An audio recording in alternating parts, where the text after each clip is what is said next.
little bookmark. Beautiful book. Absolutely beautiful.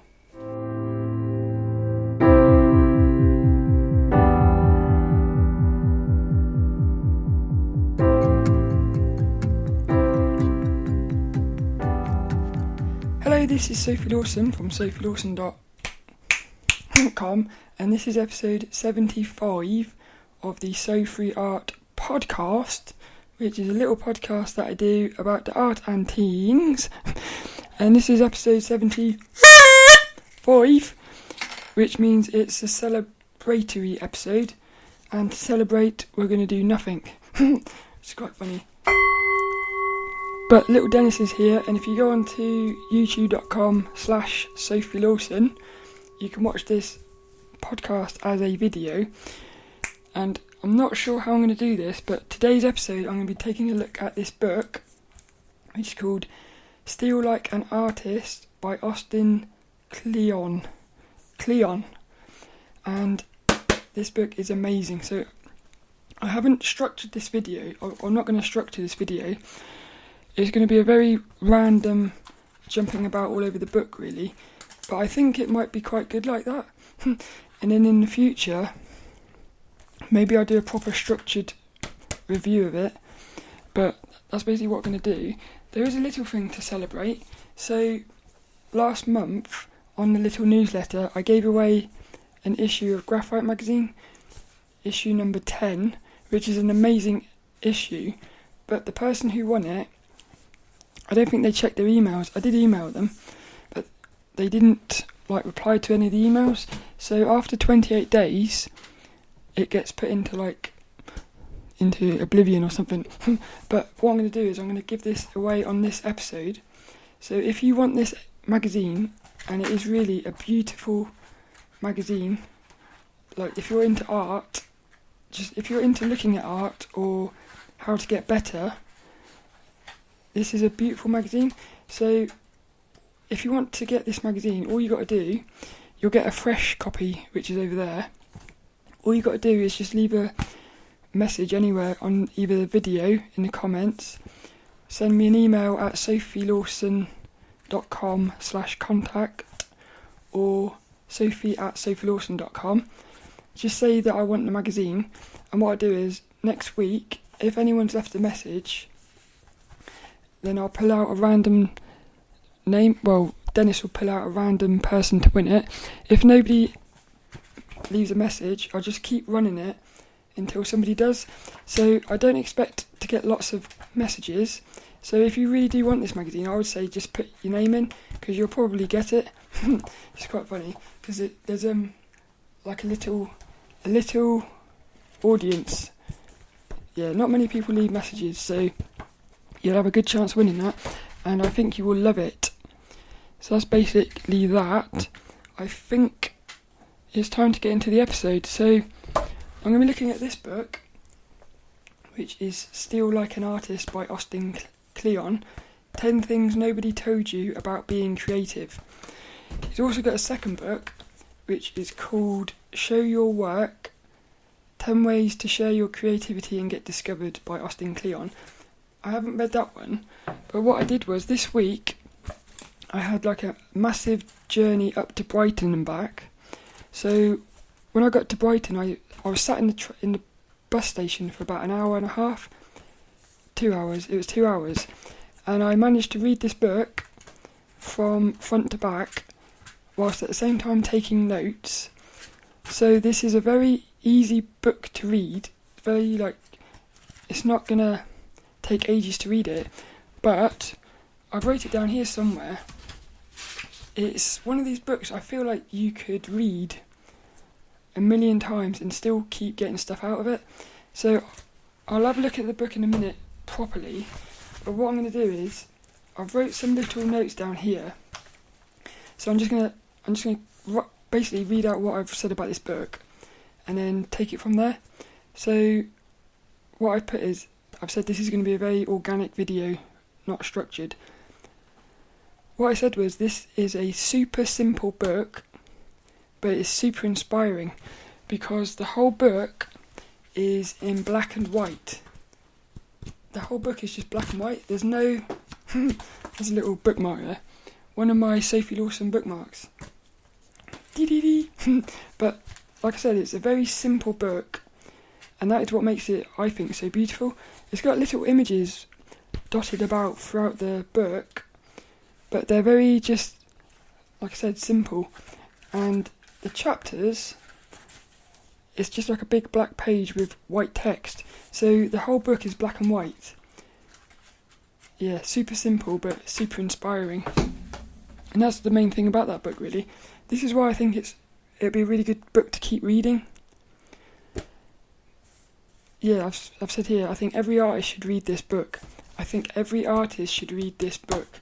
And I said multiple times a year, my goal is to read this book at least once a year.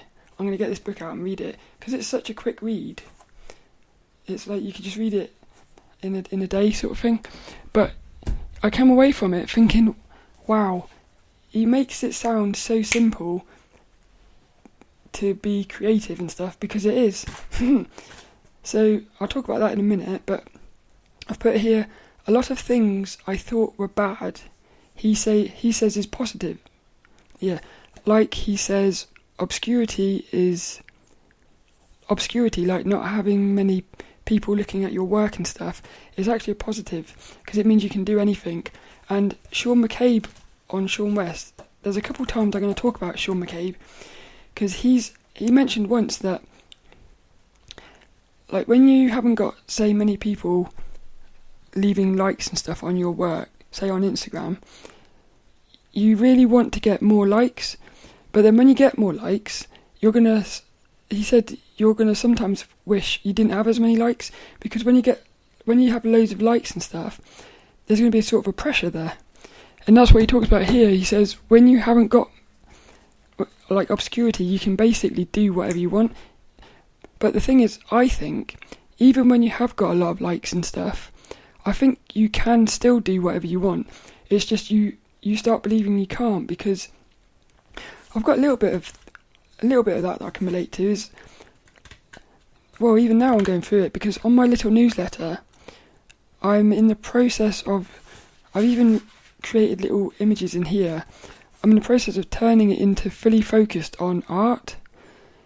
And there's a little bit of me that's like, I've got 80 people on that little newsletter, which isn't amazing, but I'm very grateful, very grateful. I always do that whenever I eat a grape. I always say I'm very grateful. I'm very grateful for the 80 people. And the thing is, I think if I turn it into all art, are those people going to not like it? So that I can totally relate to what that feels like. I can sort of relate to both of them in it, which is quite nice. So he talks about that. He said obscurity is actually a positive thing. He says being alone a lot, that's a really good thing. Having multiple passions, he says, is a really good thing. So I've been struggling with this for probably a year or so. I've been trying to focus on one thing, like my art, but at the same time I've been wanting to do my lucid dreaming, take photos and stuff. Well, he says it's good to have multiple passions, and he was also saying, like, don't try to force them together, let them be separate. In the book he talks about how share your dots with the world, but don't try to connect them. So, like, that is just so inspiring, because I think, instead of me trying to put lucid dreaming into my art and stuff, I can talk about lucid dreaming and then also talk about art separately, but they will come together in the end. And he talks about that in here, which I'll go into in a minute. He also says about, the day job. This is, again, something else that Sean McCabe said. He said, what Sean McCabe said at seanwest.com is, he says you want to have a day job doing something totally unrelated to art, because being creative uses a lot of energy. So if your day job is doing creative stuff, you're using up that energy. So when you get home, there's more chance that you're going to use the energy, basically. So Sean McCabe always said, have a day job that when you come home, you're still full of energy to create things. And that's exactly what he says in this book as well. Again, I'll go into that in a minute. But this book, I feel like it's all about letting go, balance, and patience. And that's basically it. I've got so many notes from this book. I might quickly write down some notes, read out these notes. So he says, he says, risk being boring. Yeah, I'm gonna have to go through the book. So, little tiny book, full of amazing stuff. And I love that it's so simple, like black and white. I really like that. There's a little bit of red on the inside, which actually, it kind of is nice, because I'm sure he could have made that black, but the red kind of works. It's the only other colour in this book. I wonder if that one is all black and white as well. I haven't even... Oh! Ripped the front there. No! Madness. That's a mad sound, isn't it? I think that's the glue coming off. So what I thought I would do, this book came out in 2012. And it says on the front, a New York Times bestseller. So these little chapters, it's called Steal Like an Artist. And the chapters are, Chapter 1, Steal Like an Artist. Chapter 2, Don't wait until you know who you are to get started. Chapter 3, Write the book you want to read. Chapter 4, Use your hands. Chapter 5, Side projects and hobbies are important.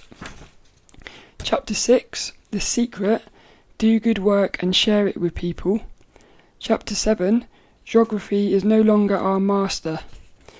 Chapter 8, Be nice. And it's got in brackets, the world is a small place. Chapter 9, Be boring. It's the only way to get work done. And Chapter 10, Creativity is subtraction. So, like I said, it's very simple. Even sometimes what will happen is you'll get a page, it's a full black page with white text, like little quotes. So you've got inspirational quotes throughout this book, which I love inspirational quotes. And then you've got little tiny pictures as well. But like I said, it's all super simple. They're almost like the drawings in here are almost like little stick men. They're really funny though, and it just works. But I could almost imagine, the thing with this book is, I could almost imagine any one of these pages just being ripped out of here and stuck on Instagram. Because like each page is almost like a mini, it's like a mini image in each page, which is quite beautiful, I think. So, Chapter 1, Steal Like an Artist. He starts out with a little image of himself when he was 19, and he says a really nice quote here. He says, "It's one of my theories that when people give you advice, they're really just talking to themselves in the past." And I totally agree with that. I just thought it was a really nice little quote. So he's got a little, what are they called, flow chart, and it says, this is his method of working. Is it worth stealing? No. Move on to the next thing. And the next thing is it worth stealing? So you say, is it worth stealing? No. Move on to the next thing. Is it worth stealing? No. Move on to the next thing. Is it worth stealing? No. But if you say, is it worth stealing? Yes. You come down and it says, move on to the next thing. Is it worth stealing? Yes. Basically, is it worth stealing? No. Move on to the next thing. Is it worth stealing? Yes. Take it with you and move on to the next thing. So he says, how to look at the world like an artist. Every artist gets asked the question, where do you get your ideas? The honest artist answers, I steal them. So the first chapter, and the whole book really, is talking about there are no original ideas, and you sort of sometimes, I think, feel guilty for stealing things. But there's a really good quote in here, it's not stealing. There's a good quote here from David Bowie. The only art I'll ever study is stuff that I can steal from. So, again, if you go onto my little YouTube, and even on my website, in the inspirational section, I'm always studying other artists' work, because I've said it so many times, if you look at a painting somebody's done, and just look at it for say 20 minutes, even if you don't know what you're looking at, what will happen is, like, at some point in the future, you will have seen something in that painting, even if it's just a line, that, like, they've done a line, a different colour to the rest of the, like, say they've done an outline of an arm, and they've done the outline in green, because it kind of works with the colour of the skin or something. You might notice that, but you don't realise you've noticed it, and then a year later, you'll be doing a drawing or a painting, and you'll suddenly do that, and you'll think, that's just like that painting that I was looking at. So if you're looking at other artists' work, it is going in there, and like even if you don't realise it, it is going in there. So he's talking about, really, chapter 1 is just talking about studying other artists' work, and with the intention of learning and taking bits from it. And it's really just all about how your art is just a collection of like things that you love. It's also something that Jake Parker, he talks about, he calls it the creative bank account. So he talks about like watching films, he says even playing video games, reading books, doing anything that inspires you, and filling up your creative bank account so that when you sit down to do drawings, you can pull bits out. So I do feel like this book is basically saying a lot of being an artist is not even to do with creating art. It's about what you're doing when you're not creating art. So it says here, nothing is ever original. Yeah, this book is just amazing. It's amazing. There's a bit here, the genealogy of ideas. So he's talking about ideas. There's a little image where what he does is he says, what do you see? And it's basically 2 black lines on the page. How many lines are there? That's what he says. So you would think there's 2 lines, 2 black lines. No, there's 3 lines. There's 2 black lines and there's a white line in the middle. Yeah, which I think is kind of cool. It's, little things like that. You go, ooh, that's cool. Dun dun dun dun dun. Talks about your mum and dad. Your mum and dad create you, but you are not your mum or your dad. You are a collection of your mum and your dad. So you're original. Dun dun dun dun dun dun. Garbage in, garbage out. Again, is it worth stealing? No. Get rid of it. Yeah, climb your own family tree. I love this. He's talking about when you're studying other artists, all of these artists, they're going to become like your family. So you're going to end up with like an artist family. So for me, I reckon Ilya Kuvshinov would be in there, Sergio Lopez, Destiny Blue. So what will happen is you'll have a bunch of artists who become like your family. Like I said, you're pulling ideas from all of them, just like your mum and dad. Your mum and dad create you. So there's bits of your mum and there's bits of your dad inside of you, but you're original. He says you're doing that with all these artists that you're studying. There's going to be little bits of everybody, but you'll end up becoming original. Yeah, it's amazing. I like this as well. I've said so many times on the podcast, I've got tons of books on my bookshelf that I want to get to, and a lot of them are like art books, like full of art, and some of them are how to draw and stuff. But he said a quote here, I thought I love this. He says, collect books, even if you don't plan on reading them right away. Nothing is more important than an unread library. As again, he makes you look at things that you thought because I've sometimes spent ages stressing about all these books I haven't read. But he's saying here it's all right to have an unread library, because this kind of goes into, I had a Reiki healing session yesterday, and she said something about how like things come into your life, because I was saying when I'm getting my lucid dreaming, I'm trying to go after a goal, and I said, if after a week of trying to go after that goal, I haven't achieved it or even got anywhere close to it, I'll change the goal and go to another one.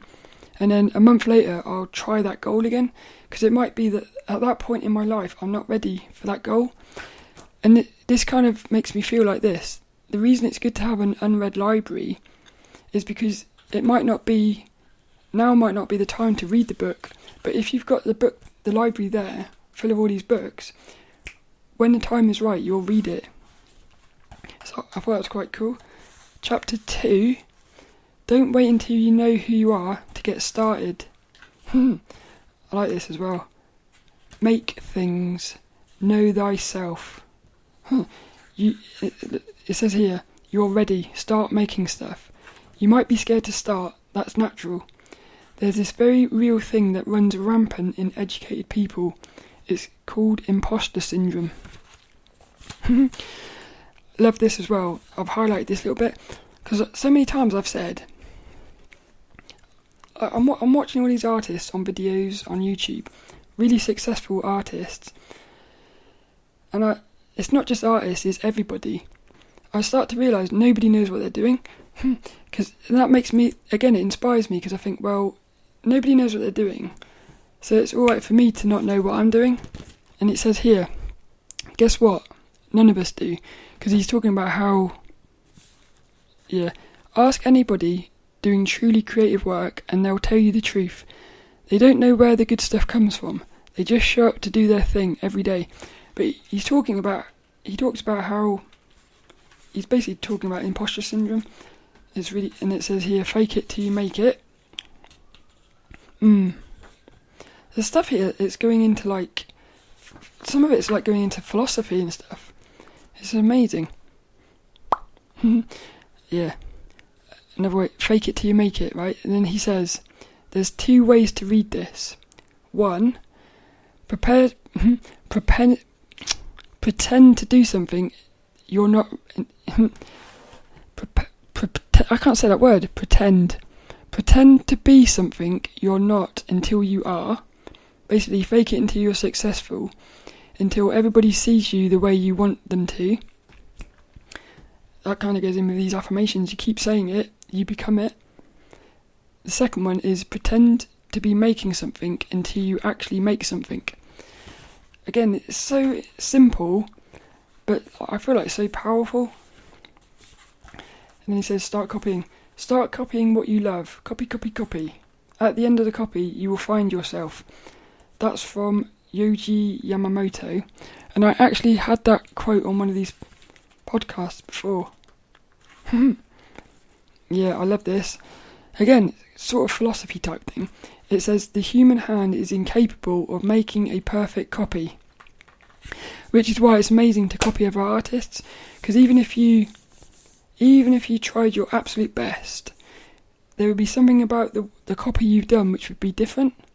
And basically that's you. So even if you're trying to copy somebody, you're still going to end up being original. So you can't really actually copy anyone. Yeah. This book is amazing. So many quotes that I love. There's another one here. Salvador Dali says, those who do not want to imitate anybody... No, it doesn't. It says, those who do not want to imitate anything produce nothing. Amazing. What to copy is a little bit trickier. Don't just steal the style. Steal the thinking behind the style. You don't want to look like your heroes. You want to see like your heroes. Wow. Again, he's just turned it a little bit. So when you're studying the artist, study them as if you are them. Like, put yourself inside of them and think, why are they putting that line there? Because then when you start understanding why they're putting that line there, in the future you could start doing a very similar line in a completely different situation, but you're doing it because you know that the reason for doing it is the same reason. So it's like you're, again, sort of philosophy type thing. You're looking at them much deeper than just the surface level. It's amazing. Yeah, he's got like a little sort of spreadsheet type thing. It says one side good theft versus bad theft. So good theft, honour. Bad theft, degrade. Good theft, study. Bad theft, skim. Good theft, steal from many. Bad theft, steal from one. That's again pulling all the pieces together. Good theft, credit. Bad theft, plagiarise. Good theft, transform. Bad theft, imitate. Good theft, remix. Bad theft, rip off. So this is just amazing. It'd be a really good book to read if you were like wanting to learn how to study other artists' work. Really, read the book you want to read. I love this one as well. Basically, write what you, and then he's crossed out the word no and put the word like. So he's basically talking about how create things that you want to, again, this goes into the podcast. What do I want this podcast to be? I want the podcast to be about lucid dreaming and art stuff, because that's what I like. Yeah, but it's sort of like society says you've got to focus on one thing. So you start feeling like, oh, I've got to focus it on art. And, but no, you don't. Focus it on what you want it to be. It's talking about, that's a really interesting chapter, that. The next one is use your hands. Step away from the screen. I really need that. Yeah, this is something I'm struggling with at the minute, is I have been spending too much time on the computer. And, there's something in here. Yeah. There's something beautiful he said in here. Yeah, we need to move to feel like we're making something with our bodies, not just our heads. There was a quote that I thought, this is amazing. Yeah, he's talking about how you want to get outside, you want to embrace not doing art. And he's talking about how he separates his computer work from his creative work. And I've done a similar thing. This side, I've got two desks. One is for my creating stuff. The other is for my editing videos and stuff, and computer stuff. And it's worked for me. And I've got this rule that I will not put anything computer related on here. That's on there for the podcast, just because I thought it was a bit prettier sitting over here rather than over there. But yeah, I think that's really quite important, actually, because then when you're sitting here to do drawing, it's almost like the environment is saying it's drawing time. So it just takes away distractions, I suppose. Chapter 5, side projects and hobbies are important. I love this one as well. And basically he's just talking about, don't throw any of yourself away. You can't connect the dots looking forward. You can only connect them looking backwards. Steve Jobs said that. And then, this was amazing. Don't worry about unity from piece to piece. What unifies all of your work is the fact that you made it. It's just amazing. Where was it? There was a quote around here somewhere. I thought it was. Yeah. He talks about. He's got a little image, little dots, and it says, share your dots, but don't connect them. Again, it kind of goes in with that chapter.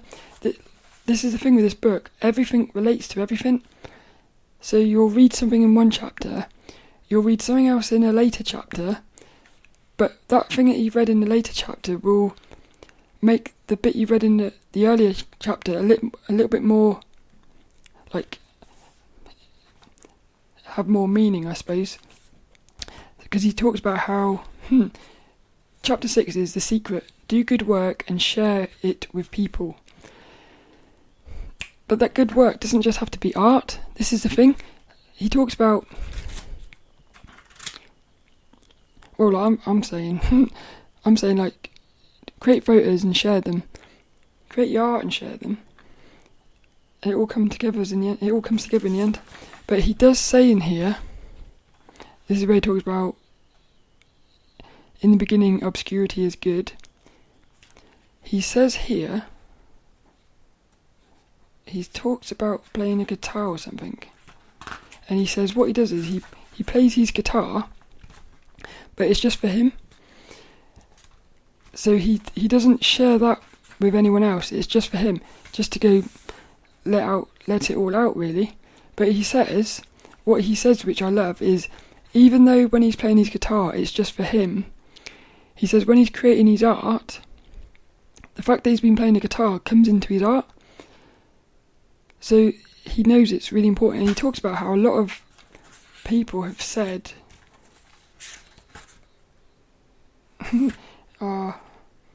this book, I feel like I want to sit here and just read everything, because it's amazing. Chapter 7. Geography is no longer our masters. Build your own world. This one, he's talking about enjoying your captivity.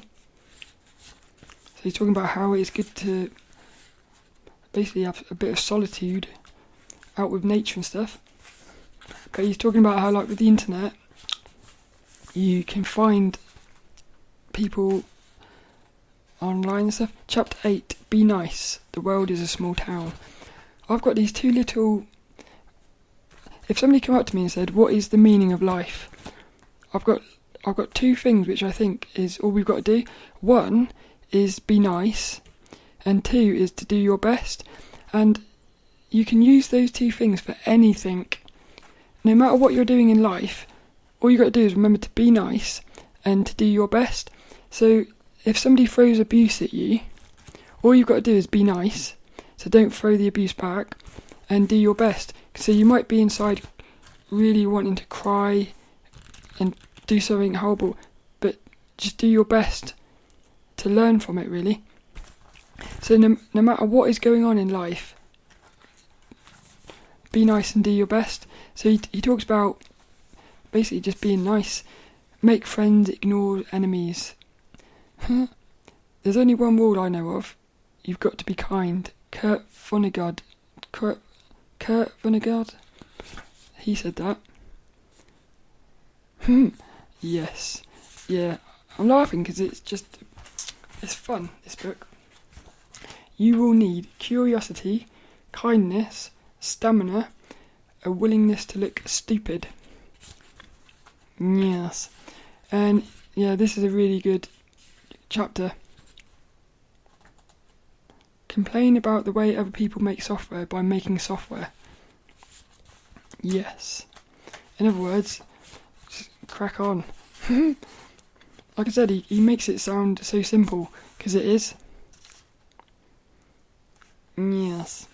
Keep a praise file. So if anyone sends you something nice, keep hold of it. I like this chapter. Chapter 9. Be boring. It's the only way to get work done. This is where he talks about having like a really sort of boring day job. Yeah. So people in he talks about like you're almost like Superman or something. He says in his day job he's just doing a really boring job, but when he gets home he becomes who he really is, and it's because he's boring at work it balances so that he can do what he wants when he gets home. Whereas if he's at work like doing what he wants, again being creative and stuff, when he gets home he's going to have already used that energy, so he'd probably then come home and be boring. So that would be the wrong way around. So he says, get a day job where you can be boring. But one of the beautiful things about one of my day jobs is I can listen to podcasts. So what I do now is, because I don't really want to be going to the day job, but I look forward to it now because I've spun it. Instead of going our day job, you say, I can't wait to go to work tonight to listen to these podcasts. So you sort of end up looking forward to going to the day job because you know you're going to be learning from all these podcasts you're listening to. There's a quote here on page 124, which is going to be this week's inspirational quote. And it's going to be, Establishing and keeping a routine can be even more important than having a lot of time. I'm going to pause the video here just because otherwise it might mess up the recording.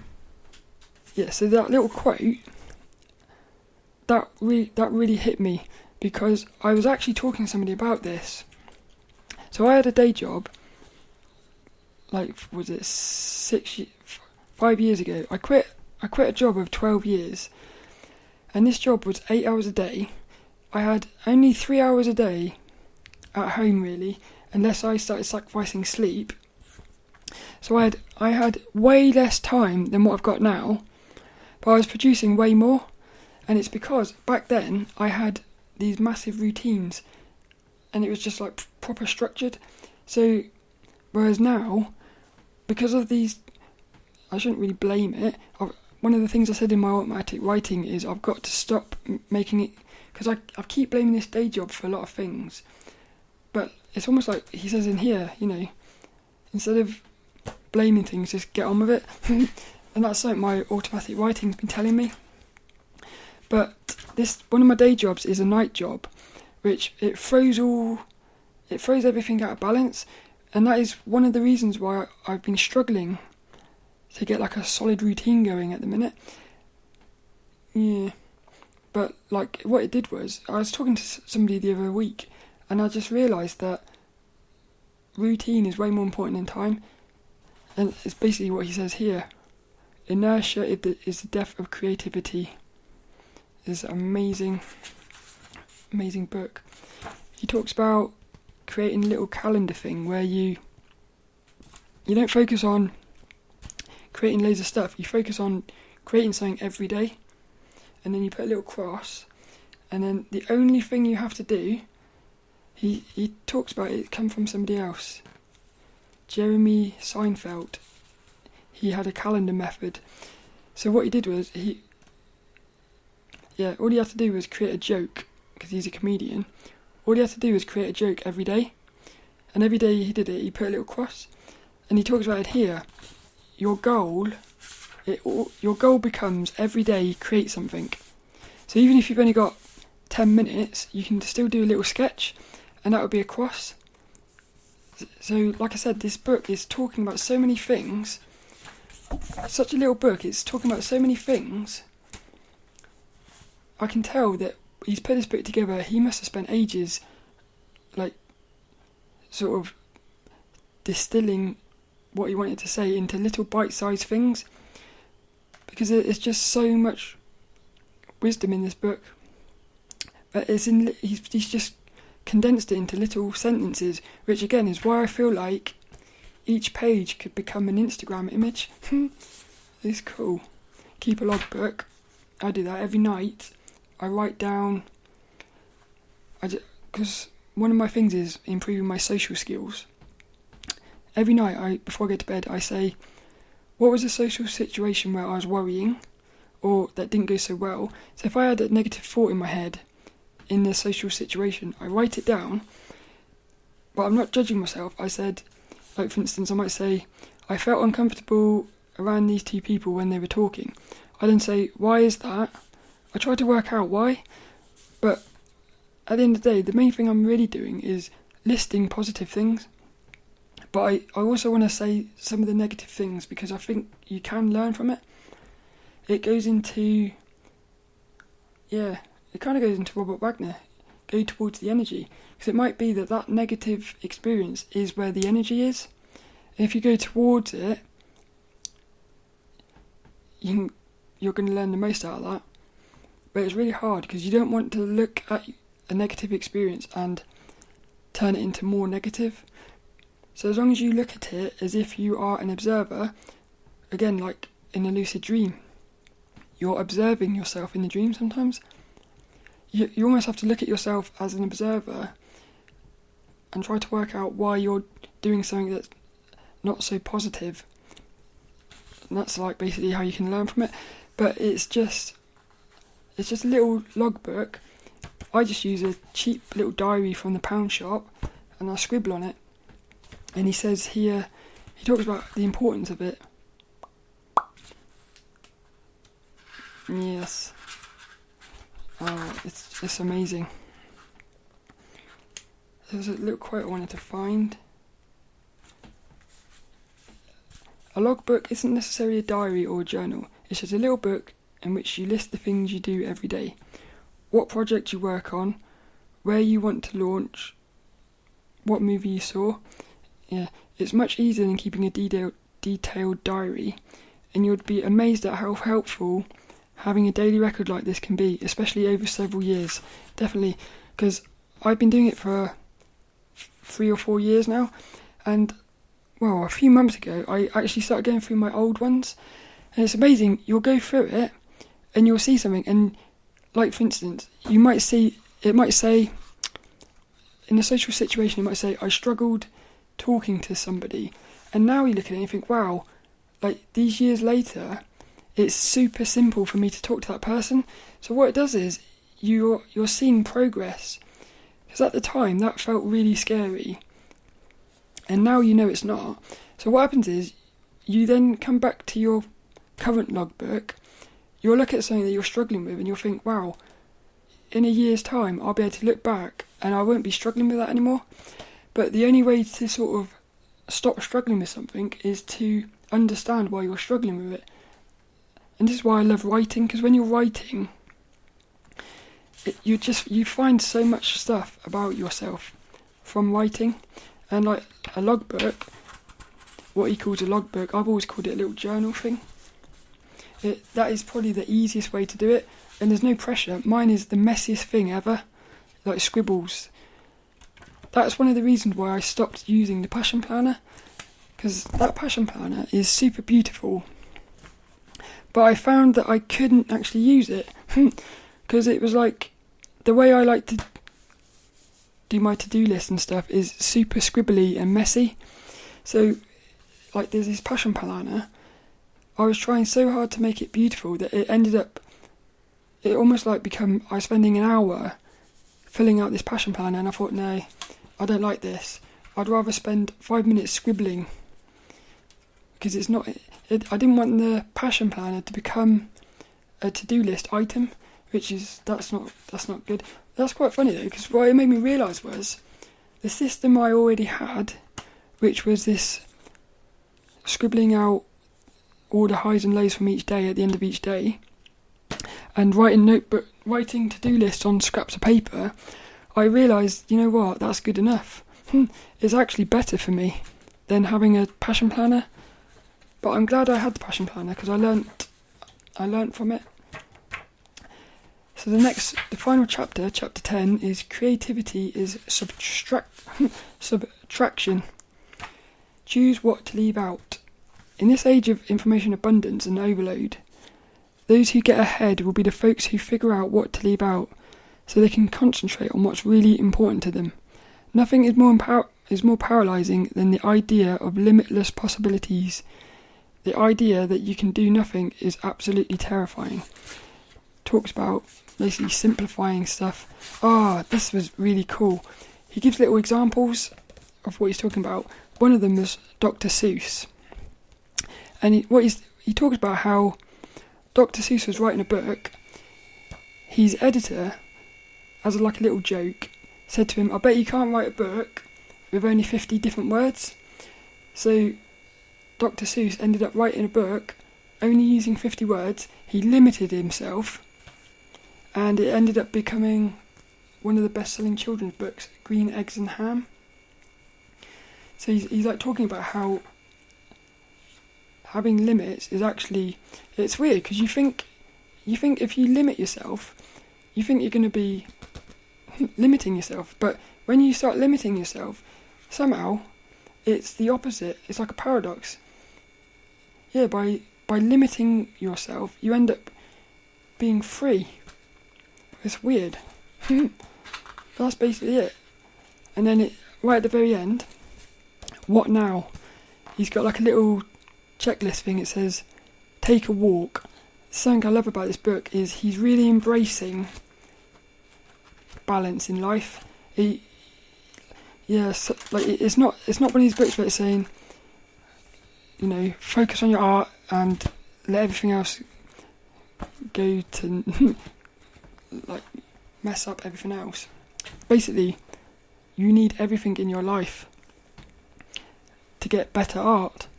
Again, it's another paradox. You think, if I spend all my life, if I spend every hour of every day focused on art, you think you would create more art, but you wouldn't.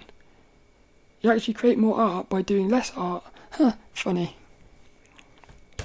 So the little to-do list things is, take a walk, start your swipe file, which is basically where you, if you see something while you're out and about, say you see a beautiful tree, take a photo of it, sketch it.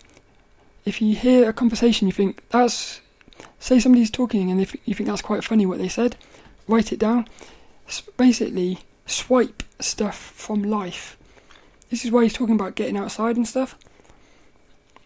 Because like, you're going to find, it's almost like Jake Parker's creative bank account again. Watch a film, swipe something from it. So even when you're not creating art, you're still, you're like a tree. You're almost like a tree growing. Yeah, everything you're doing is like branches of a tree. That's cool, isn't it? So one of the branches might be watching a film. Another branch could be sitting in nature. But then the trunk is like who you are. Yeah, that's amazing. We are trees growing. Next one, go to the library. Buy a notebook and use it. Get yourself a calendar. Start your logbook. Give a copy of this book away. Do you want one?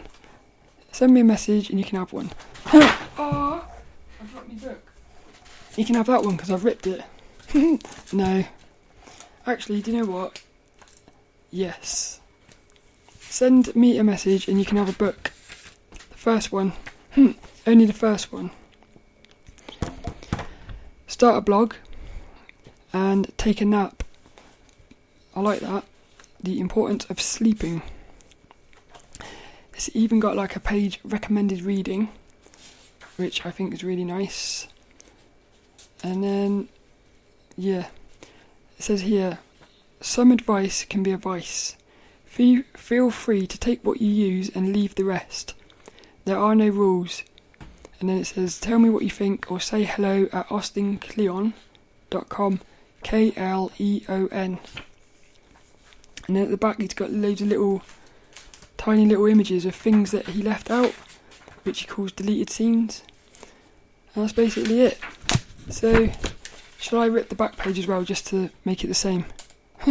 No. That's basically it. Steal Like an Artist by Austin Kleon. Like I said, first person who leaves a message in the comments saying they want this book, I'll get you a copy of this book. And then anyone who leaves a message about Graphite issue number 10, anybody who leaves a message in the comments or sends me an email, I'll put out the name on next week's episode. And that is basically it, I think. Little Dennis. Bing! Wow, 15 minutes that one went on for, which is amazing.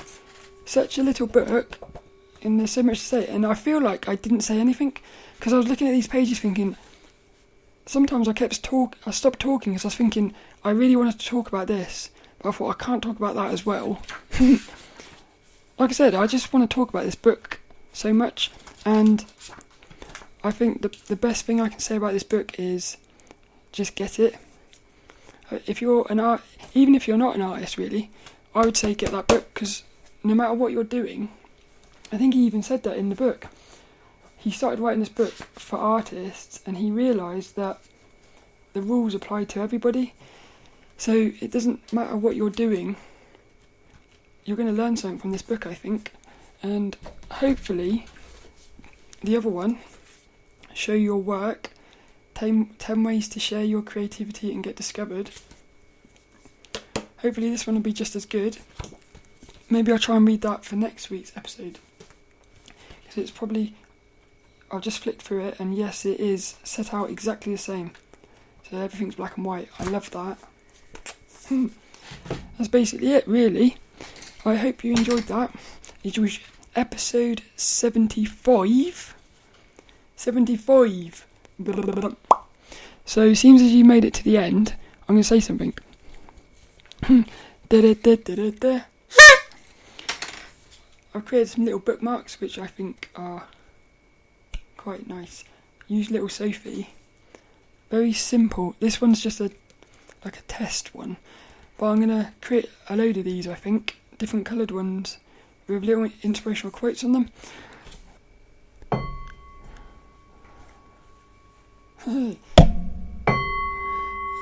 It's a little bit of a disaster that the camera ran out of space and I didn't realise, so the ending of the podcast didn't get recorded. So I'm just going to come back now and quickly re-record the ending. And all that's left really to say is that, well, this is an amazing book. Because I thought I would only be talking for like 20 minutes or something. And I just didn't realise how long I was talking for. That's why I ran out of space. But you can find show notes and everything at sophielawson.com. You can find videos at youtube.com/sophielawson. And that's basically it. This week's inspirational quote goes to the author of this book, Austin Kleon, and it is, "Establishing and keeping a routine can be even more important than having a lot of time." Austin Kleon.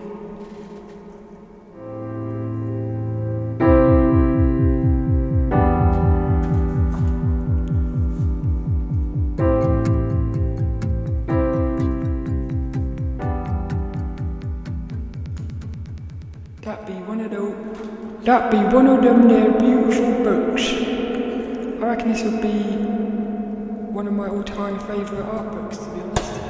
Beautiful. It's a podcast, episode 75.